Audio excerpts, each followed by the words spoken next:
So what's going on, guys? DIY Dan again, and today I'm going to be doing a drywall repair. Now on this specific one, I did not do a flush mount on the drywall repair. I made an access panel because this is behind my electrical box at my house, and I've ran a couple extra outlets, and I wanted to be able to access this again to run more wiring if I need to.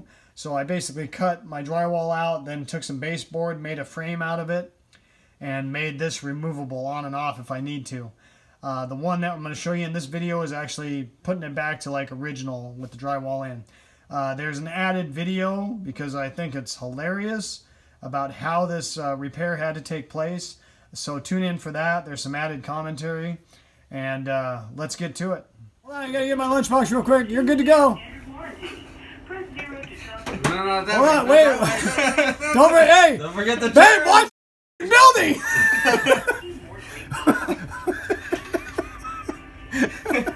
Not a scratch on the wall either.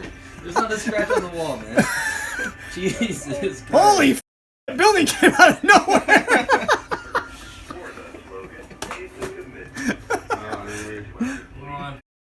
Get out. Wait for Get it. out of the car. Get the out of the car.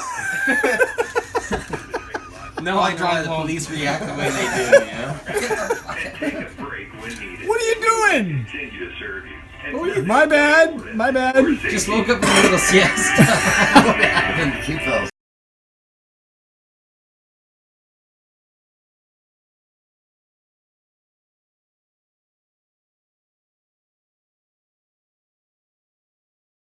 So what I did is I made a nice clean cut hole, okay?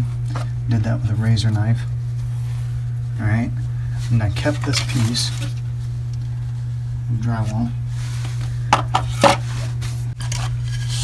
And so basically what I'm going to do is I've got these. Now you could use 1x2. This was some 1x3 that I already had, so I'm going to use it. And basically what we're going to do is we're going to slide that in like so. Put a couple screws, anchor that in on top and bottom, like so, and then that'll give me something that I can anchor this exact piece of drywall that I cut out back to. So I've gone ahead and anchored this in, okay? Now when you drill these, countersink them in a little bit, so when you put the caulking over, you don't have a lump in the drywall. Alright guys, so I went ahead and put that piece in. I got 4 screws holding it in, okay? And then I countersunk those as well a little bit.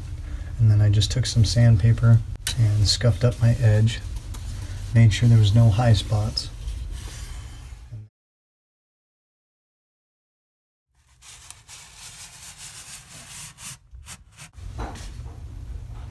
Alright, so I let that dry for a little bit. And the caulking did shrink a little bit, so I'm going to add a little bit more and smooth it out one more time.